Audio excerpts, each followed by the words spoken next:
मेरा नाम शम है। मैं 29 साल की हूँ, शादीशुदा हूँ और पंजाब के एक छोटे से शहर में रहती हूँ।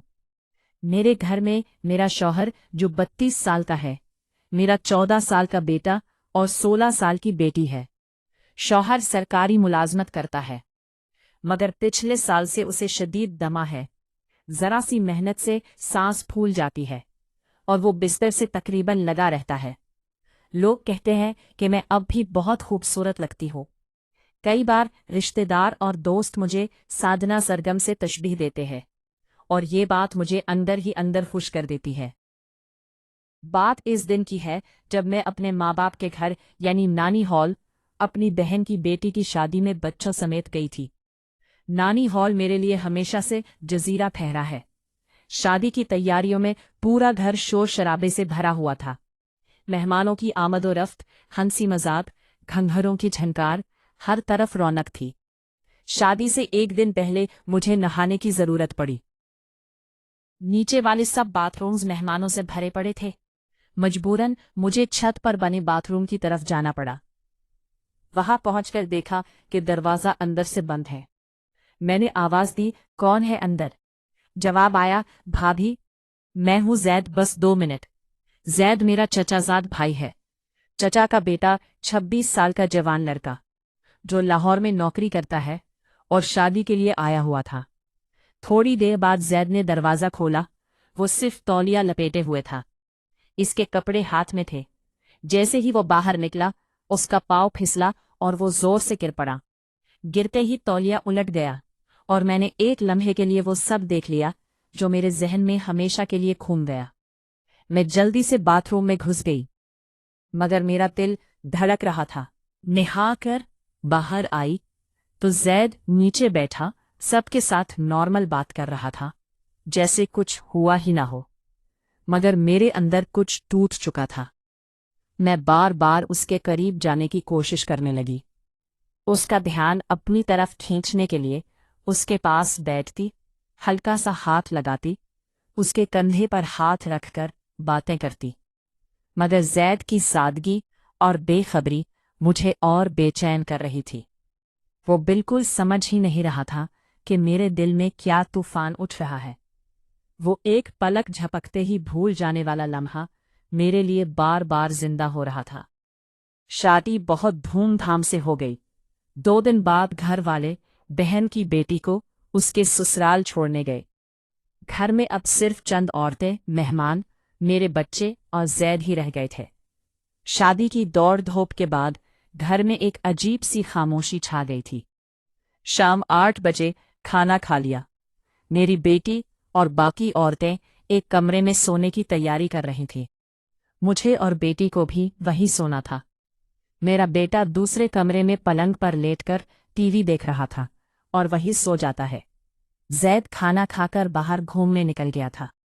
मैं बेटे के पास गई, उसके बिस्तर पर आधा लेटकर टीवी देखने लगी। रात 9 बजे जैद वापस आया, मुझे देखकर मुस्कुराया और बोला, क्या देख रही हो भाभी? मैंने कहा, एक सीरियल है, आजा तो देख ले। वो बोला, अभी आता हूँ, और अपने कमरे में कपड़े बदलने चला गया। थोड़ी देर बाद वापस आया और मेरे बेटे के बगल में लेटकर टीवी देखने लगा। मेरे दिल की धड़कन तेज हो गई। जैद के इतना करीब होने से मेरे जिस्म में एक अजीब सी गर्मी फैल रही थी। रात 10 बज रहे थे। मेरा बेटा बोला, अम्मा लाइट बंद कर दो, मुझे नींद आ रही है, ये सास बहू वाला ड्रामा बहुत लंबा चलता है। आ देख कर ही सोती हो। ये सुनकर मुझे हंसी आ गई और जैद भी हंस पड़ा। उसने कहा, हाँ भाभी, लाइट बंद कर दो, मेरी भी आंखें बोझल हो रही हैं, मैं भी जल्दी सो जाऊंगा। मैंने ठीक है कहकर उठकर लाइट बंद कर दी, फिर वापस उसी बिस्तर पर बेटे के पास लेट गई। अब तरतीब यूं थी कि दीवार की तरफ जैद, फिर मेरा बेटा, फिर मैं। थोड़ी देर बाद बेटा सो गया। कुछ देर में जैद की सांस भी यकसा हो गई। मैंने जानबूझकर उसे उसके कमरे में जाने नहीं कहा, टीवी की आवाज़ बिल्कुल धीमी कर दी। कुछ देर इंतजार करने के बाद चुपके से उठी और बगल वाले कमरे में जाकर देखा, बेटी और बाकी औरतें गहरी नींद में थीं। वापस आई, नाइट बल्ब जलाया, टीवी बंद किया और बेटे के पास लेट गई। तकरीबन आधा घंटा इंतजार करने के बाद दोबारा सब चेक किया, सब गहरी नींद में थे। जैद भी बेखबर सो रहा था। मेरे अंदर एक तूफान उठ रहा था। मैं जैद को देख रही थी और मेरा दिल धड़क धड़क कर फटने को था। इस रात मेरे जहन में जो चल रहा था शायद मैं खुद भी पूरी तरह समझ नहीं पा रही थी, मगर मेरी ख्वाहिश मुझे कुछ करने पर मजबूर कर रही थी। घर में मुकम्मल सन्नाटा था। नाइट बल्ब की मध्यम रोशनी कमरे को एक परअसरार माहौल दे रही थी।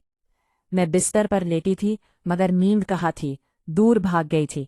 जैद का चेहरा, उसकी मासूमियत, वो लम्हा जो बाथरूम के बाहर देखा था, बार बार जहन में घूम रहा था। मैंने आहिस्ता से करवट बदली और उसकी तरफ देखा। नाइट बल्ब की रोशनी में उसका चेहरा हल्का सा चमक रहा था। मेरे अंदर बेचैनी बढ़ती जा रही थी। मैं जानती थी कि जो सोच रही हूँ वो गलत है। मैं शादीशुदा औरत हूँ, 2 बच्चों की माँ हूँ। जैद मेरा चचाजाद भाई है, मगर इस लम्हे में दिल और दिमाग के दरमियान जंग छिड़ी हुई थी। ख्वाहिश मुझे आगे बढ़ने को कह रही थी और ज़मीर रोक रहा था। मैंने आहिस्ता से उठने की कोशिश की। बेटा हल्का सा हिला। मैं रुक गई, डर से सांस रुक गई। कुछ पल इंतजार करके जब यकीन हुआ कि वो दोबारा सो गया है, तो हिम्मत करके बिस्तर से उठी। मेरे कदम कांप रहे थे, मगर मैंने खुद को संभाला और जैद के पास पहुंची। वो अब भी गहरी नींद में था। मैंने चारों तरफ देखा कि कोई जाग तो नहीं रहा, सब खामोश था। मैं उसके बगल में बैठ गई। मेरे हाथ कांप रहे थे। मैंने आहिस्ता से उसका कंधा छुआ, जैसे हल्का सा झंझोड़ कर देखो। वो नहीं जागा। मेरे अंदर तूफान था। मैंने खुद से कहा, शमा ये क्या कर रही है, तो ये गलत है। मगर जिस्म ने बात नहीं मानी। मैंने आहिस्ता से उसका हाथ पकड़ा। उसका हाथ गर्म था। मेरे छूने से वो हल्का सा हिला। उसकी आंखें खिली और वो नींद में ही चौंक गया। भाभी, उसने धीमी आवाज में कहा, कुछ मत बोलना। मैंने सरगोशी की। मेरी आवाज में एक अजीब सी कशिश थी, जो मुझे खुद भी नहीं पता कहाँ से आई। जैद ने आंखें मिलते हुए मुझे देखा। क्या हुआ भाभी, सब ठीक है? उसने पूछा। उसकी आवाज में मासूमियत थी। मैं कुछ पल चुप रही। मेरे जहन में सैकड़ों बातें एक साथ दौड़ रही थी। मैंने कहा, हाँ सब ठीक है, बस नींद नहीं आ रही। वो हल्का सा मुस्कुराया और बोला, टीवी चला लो या बाहर टहल लो। उसकी सादगी मेरे दिल को और पिघला रही थी। नहीं, बस यही बैठ, मैंने कहा, और उसका हाथ और जोर से पकड़ लिया। मुझे नहीं पता था मैं क्या चाहती हूँ, मगर उस लम्हे में बस जैद के करीब रहना चाहती थी। वो थोड़ा उलझा हुआ लगा, मगर कुछ न बोला। शायद समझ नहीं आ रहा था कि मैं क्या चाह रही हूँ। मैंने आहिस्ता से उसका चेहरा अपनी तरफ किया और उसकी आंखों में देखा। उसकी आंखों में सवाल था, मगर वे चुप रहा। मेरे दिल की धड़कन इतनी तेज थी कि मुझे लग रहा था वो भी सुन लेगा। जैद, मैंने धीमी आवाज में कहा, तो बहुत अच्छा है। वो हल्का सा हंसा और बोला, भाभी आप भी तो बहुत अच्छी हैं, मगर इतनी रात को ये सब क्यों? मैंने जवाब ना दिया। मेरे पास जवाब था भी नहीं। मैंने बस इसका हाथ और किस कर पकड़ा और आहिस्ता से इसके करीब सरक गई। उसने एक बार फिर मेरी तरफ देखा। इस बार उसकी आंखों में थोड़ा डर और थोड़ा हैरत था। भाभी ये ठीक नहीं है, उसने आहिस्ता से कहा और हाथ छुड़ाने की कोशिश की। इसके लफ्ज मेरे लिए बिजली की तरह गिरे। मैं एकदम रुक गई। मेरे चेहरे पर शर्मिंदगी और खौफ दोनों छा गए। मुझे माफ कर दो जैद, मैंने घबरा कर कहा। मुझे नहीं पता मैं क्या कर रही थी। जैद ने कुछ ना कहा। वो चुपचाप उठा और अपने कमरे की तरफ चला गया। मैं वही बिस्तर पर बैठी रही। मेरे आंसू रुकने का नाम न ले रहे थे। मैंने खुद को कोसना शुरू कर दिया। शमा, तूने ये क्या कर दिया? तूने सब कुछ दांव पर लगा दिया। इस रात मैं सो ना सकी। सुबह होने तक अपने ख्यालों में उलझी रही। जैद ने अगले दिन मुझसे बिल्कुल नॉर्मल बात की, जैसे कुछ हुआ ही ना हो, मगर मेरे दिल पर बोझ था। मैं जानती थी कि मैंने एक बड़ी गलती कर दी है और अब इसका बोझ हमेशा उठाना पड़ेगा। मैंने इस रात के बाद खुद को बहुत कोशिश की कि सब कुछ नॉर्मल कर लूं। सुबह उठकर सबके साथ चाय पी, बच्चों को नाश्ता करवाया, घर के कामों में लग गई, मगर अंदर से एक भारी बोझ था जो उतरने का नाम नहीं ले रहा था। जैद भी सुबह से बिल्कुल नॉर्मल था। मुझसे हंसते मुस्कुराते बात कर रहा था, जैसे रात का वाकया ख्वाब ही था। وہ مجھے دیکھ کر بولا، بھابھی آج چائے میں کچھ کمال ہے، تم نے کیا جادو کر دیا ہے؟